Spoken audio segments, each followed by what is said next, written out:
नमस्कार, दिन भर की बड़ी खबरों में स्वागत है आपका। मैं हूं आंचल। आज इस बुलेटिन में बात होगी बीजेपी के हाथ से फिसलते चुनाव की, पीएम पर कांग्रेस के करारे वार की। देखेंगे क्यों हिमाचल बीजेपी में हुई बगावत, केजरीवाल ने हाईकोर्ट में कैसे खोल दी बीजेपी की पोल। जानेंगे चुनाव आयोग के जाति सम्मेलन को लेकर बयान की। और बुलेटिन के आखिर में देखेंगे जाने माने कार्टूनिस्ट इरफान की किस खबर पर पड़ी तिरछी नजर। लेकिन तमाम बड़ी खबरों से पहले एक नजर आज की सुर्खियों पर। चुनाव प्रचार के लिए मैदान में उतरी सुनीता केजरीवाल। दिल्ली में सुनीता केजरीवाल ने किया रोड शो। दिल्ली और पंजाब में सुनीता केजरीवाल के कई रोड शो कराने की तैयारी। झारखंड के सीएम हेमंत सोरेन को लगा झटका। भूमि घोटाला मामले में स्पेशल पीएमएलए कोर्ट ने जमानत देने से किया इनकार। जयराम रमेश ने बीजेपी पर साधा निशाना, बोले भाजपा के पाखंड की सीमा नहीं। पहले 2G स्पेक्ट्रम आवंटन को घोटाला कहा, अब खुद ही नीलामी सिस्टम को हटाना चाहती है। अरविंद केजरीवाल के स्वास्थ्य को लेकर आपकी चिंता सच साबित। एम्स के 5 डॉक्टरों ने किया हेल्थ रिव्यू, इंसुलिन लेते रहने की दी सलाह। ये तो थी सुर्खियां। अब बात आज की सबसे बड़ी खबर की। लोकसभा चुनाव में इस बार कम वोटिंग ने बीजेपी के होश उड़ा दिए हैं। वोटिंग के बाद से जो रुझान आना शुरू हुए हैं, उससे इंडिया गठबंधन में जबरदस्त खुशी दिखाई दे रही है। कई सोर्स की तरफ से तो यहां तक कहा जा रहा है कि पहले ही 2 चरणों में इंडिया गठबंधन एनडीए से बहुत आगे निकल चुका है।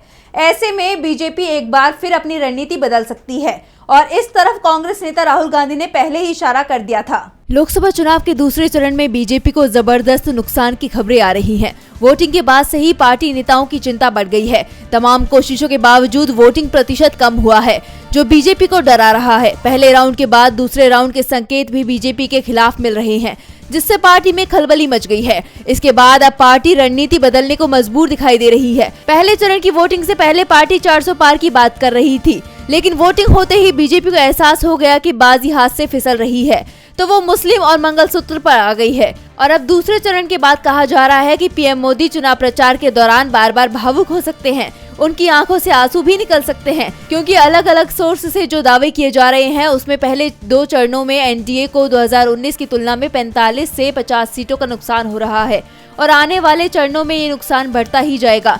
यानी राहुल गांधी का दावा कि बीजेपी इस बार 150 से नीचे सिमट जाएगी, वो सच हो सकता है। कांग्रेस महासचिव वेणुगोपाल ने कहा कि हमने बीजेपी के 400 पार के दावे की हवा निकाल दी है और 2 चरणों के चुनावों के बाद साफ हो गया है कि हम स्पष्ट रूप से आगे हैं और ये आगे के चरण में भी बना रहे। तो बिहार के पूर्व डिप्टी सीएम तेजस्वी यादव ने कहा कि दूसरे चरण में बीजेपी की फिल्म पहले फेज में पूरी तरह से फ्लॉप हो गई है और दूसरे फेज में तो पर्दे पर चढ़ी ही नहीं। प्रधानमंत्री बात करते हैं हिंदू मुस्लिम मंदिर मस्जिद की, जो बता रहा है कि बीजेपी ने अपनी हार स्वीकार कर ली है। 2 चरणों की वोटिंग के बाद बीजेपी डरी हुई दिखाई दे रही है। सत्ता परिवर्तन के संकेत मिल रहे हैं और बीजेपी के डर को कांग्रेस नेताओं ने और बढ़ा दिया है। कांग्रेस महासचिव प्रियंका गांधी ने गुजरात पहुंचकर मोदी सरकार के पतन का ऐलान कर दिया, तो मल्लिकार्जुन खड़गे ने असम में बीजेपी की नीति पर सवाल खड़े कर दिए। देखिए खास रिपोर्ट। कांग्रेस महासचिव प्रियंका गांधी ने गुजरात के वलसाड में कांग्रेस कैंडिडेट आनंद पटेल के समर्थन में जनसभा की और मोदी सरकार पर जमकर निशाना साधा। प्रियंका ने कहा कि हमारे पीएम में अहंकार है, जिस नेता में अहंकार होता है उसका पतन निश्चित है।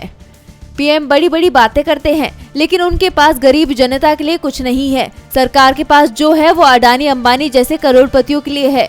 बीजेपी लोगों को कमजोर करने और उनके अधिकारों को वंचित करने के लिए संविधान को बदलना चाहती है।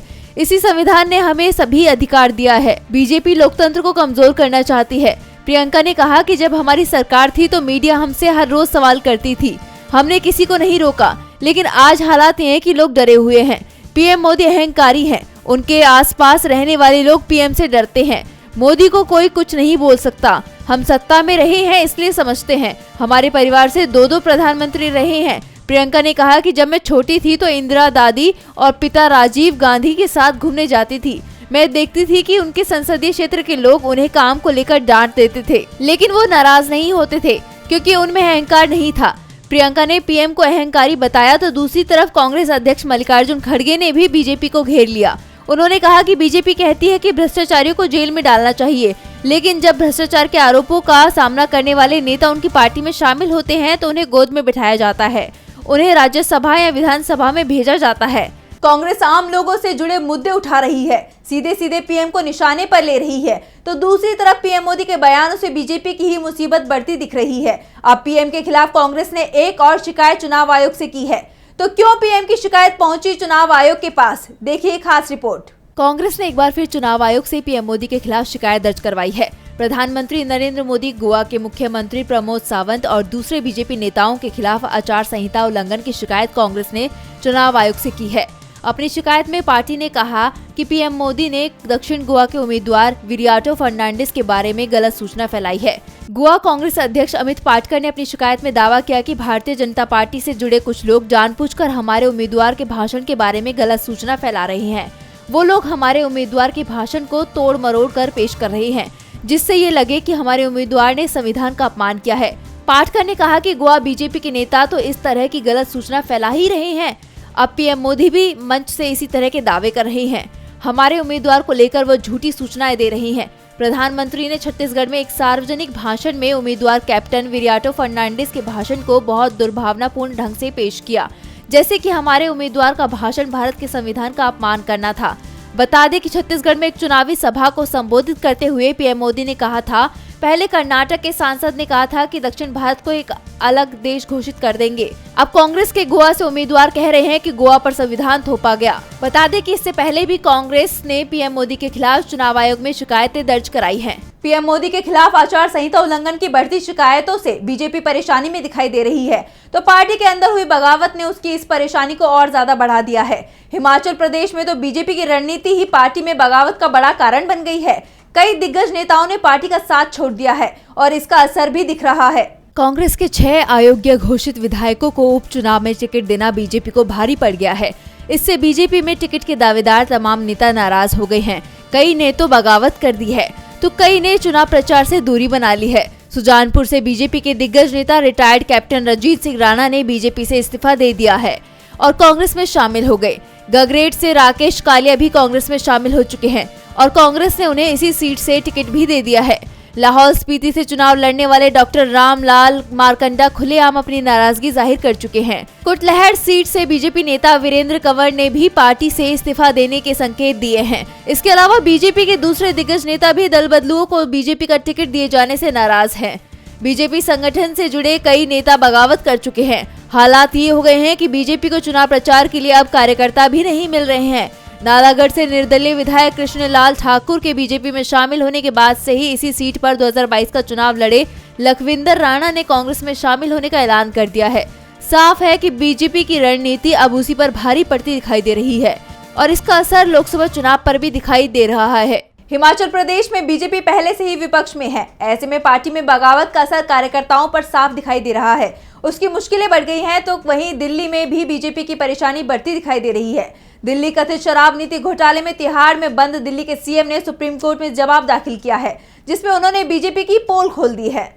कथित शराब नीति मामले में अरविंद केजरीवाल ने सुप्रीम कोर्ट में चौंकाने वाला खुलासा किया है। अपने खिलाफ लगे आरोपों को पूरी तरह से गलत और राजनीति से प्रेरित बताया है। 53 पन्नों के अपने जवाब में उन्होंने ईडी की कार्यप्रणाली पर सवाल उठाया है और ईडी के दाखिल हलफनामे में लगाए गए सभी आरोपों का विस्तार में जवाब दिया है।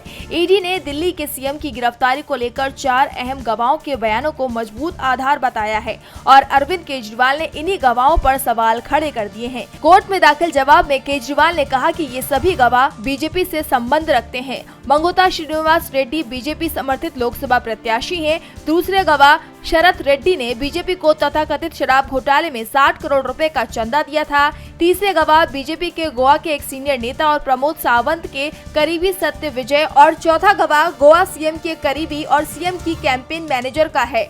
कोर्ट में दाखिल अपने जवाब में केजरीवाल ने कहा कि ईडी को हवाला एजेंट के पास से एक डायरी मिली है, जिसमें गुजराती भाषा में लिखा गया है। साफ है, पहले बीजेपी ने अपने हिसाब से सबूत बनाए और फिर बाद में उसी को पेश कर दिया। दिल्ली के सीएम ने सुप्रीम कोर्ट के पंकज बंसल मामले में 2023 में दिए गए फैसले का भी हवाला दिया, जिसमें ईडी की कार्यप्रणाली पर सवाल उठाए हैं। केजरीवाल ने कहा कि ईडी ने जो सबूत पेश किए उसमें ऐसा साबित नहीं होता कि मेरी किसी भी तरह से इस मामले में कोई भूमिका भी है। ईडी के समन को लेकर केजरीवाल ने कहा कि ये कहना कि समन का असहयोग करने के चलते गिरफ्तारी की गई है, ये गिरफ्तारी का आधार नहीं हो सकता। मैंने ईडी के हर एक समन का जवाब दिया है। जो लोग बीजेपी के करीबी हैं, वो ही केजरीवाल के खिलाफ गवाही दे रहे हैं। साफ है, मामला राजनीतिक ज्यादा दिख रहा है। ईडी भी सवालों में है और इसी सवालों के बीच बिहार के पूर्व सीएम लालू यादव ने बीजेपी पर बड़ा हमला बोला है। लालू ने कहा है कि बीजेपी को संविधान से नफरत है। लोकसभा चुनाव के 2 चरणों का मतदान हो चुका है, लेकिन इस बीच देश में राजनीतिक गहमागहमी काफी तेज है। जहां बीजेपी लगातार धार्मिक मुद्दे उठा रही है, राम मंदिर के नाम पर वोट मांग रही है, तो विपक्ष भी बीजेपी के पैंतरों को फेल करने की कोशिश में जुटा है। विपक्ष ने चुनावी मैदान में नया पैंतरा अपनाया है। विपक्षी नेताओं ने दावा किया है कि भारतीय जनता पार्टी संविधान में बदलाव करना चाहती है और संविधान का विरोध करती है। इसके बाद आरजेडी सुप्रीमो लालू प्रसाद यादव ने भी बीजेपी पर इसी तरह के आरोप लगाए हैं। लालू प्रसाद यादव ने ट्वीट कर बीजेपी से सवाल किए, भारतीय जनता पार्टी, मोदी सरकार और बीजेपी के नेताओं को बाबा साहेब अम्बेडकर द्वारा रचित देश के सबसे पवित्र ग्रंथ संविधान से नफरत क्यों है? मोदी सरकार दलितों, पिछड़ों, वंचितों और गरीबों का आरक्षण, नौकरी, लोकतंत्र और संविधान क्यों समाप्त करना चाहती है? जवाब दे। बता दें कि इससे पहले विपक्षी नेताओं राहुल गांधी और आरजेडी नेता तेजस्वी यादव ने आरोप लगाया था कि नरेंद्र मोदी संविधान में संशोधन करने और आरक्षण को खत्म करने के लिए 400 सीटें मांग रही हैं। सरकार बनाने के लिए 272 सीटें पर्याप्त हैं। इस चुनाव का उद्देश्य संविधान और राष्ट्र की रक्षा करना है। ये स्पष्ट है कि विपक्षी नेता इन कार्रवाइयों के माध्यम से चुनाव में प्रचार के लिए नया एजेंडा तैयार कर रहे हैं। लालू के तेवरों से बीजेपी बैकफुट पर दिखाई दे रही है, तो अब जाति सम्मेलन के जरिए राजनीति करने वाले लोग भी बैकफुट पर दिखाई देने लगे हैं, क्योंकि इसे लेकर चुनाव आयोग ने बड़ा फैसला किया है। तो क्या कहा है चुनाव आयोग ने, देखिए इस खास रिपोर्ट में। देश में लोकसभा चुनाव के तीसरे चरण के लिए वोटिंग होनी है। 7 मई को तीसरे चरण की वोटिंग में उत्तर प्रदेश की भी कुछ सीटों पर मतदान किए जाएंगे। उत्तर प्रदेश की बात करें तो यहाँ की जनता का चुनावों में खास योगदान रहता है। किसी भी चुनाव को हराने या जिताने में उत्तर प्रदेश की जातियाँ विशेष महत्व रखती हैं। इसी वजह से सभी राजनीतिक दल जाति आधारित सम्मेलन करते हैं और उनसे संपर्क भी करते हैं, जो कि आचार संहिता के उल्लंघन की श्रेणी में आता है। इसी वजह से चुनाव आयोग की इस पर पैनी नजर रहती है। चुनाव आयोग ने जाति आधारित सम्मेलन ना हो या किसी प्रोग्राम में जाति शब्द का इस्तेमाल न किया जाए, इसकी वजह से हर सभा और सम्मेलन की वीडियोग्राफी का आदेश दिया है, ताकि किसी भी सभा में जाति से संबंधित बातें की जाती हैं तो उन सभी के खिलाफ सही कार्रवाई की जाए। चुनाव आयोग ने जाति आधारित सम्मेलनों एवं पंचायतों पर पैनी नजर रखने के साथ ही उनके वीडियोग्राफी कराने के निर्देश देते हुए अधिकारियों को कहा कि अगर ऐसा पाया जाता है कि चुनाव संबंधी आयोजन के लिए जाति शब्द का इस्तेमाल हो रहा है तो आदर्श आचार संहिता एवं पुरानी प्रावधानों के तहत कड़ी कार्रवाई की जाए। इसके अलावा इस तरह किसी के भी जमा होने की इजाजत तब दी जाए जब पूरी तरीके से संतुष्टि हो जाए कि इसका मकसद चुनावी नहीं है। और बुलेटिन के आखिर में देखेंगे जाने माने कार्टूनिस्ट इरफान की किस खबर पर पड़ी तिरछी नजर।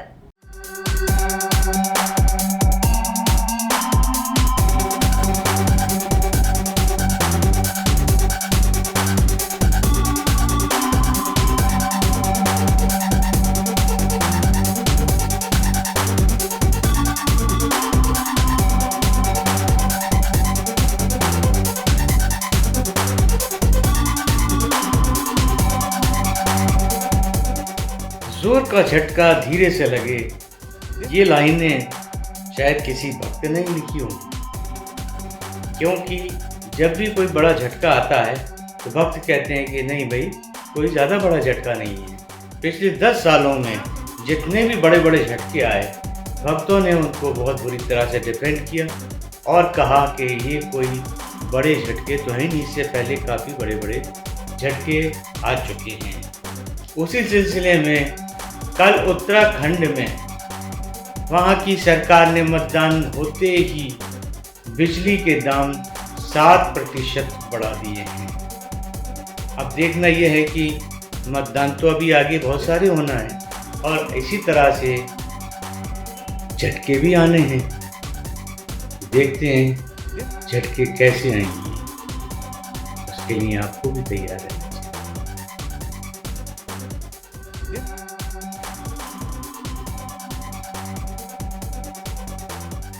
बहुत बहुत शुक्रिया इरफान जी। तो आज इस बुलेटिन में इतना ही। देखते रहिए DB लाइव। नमस्कार।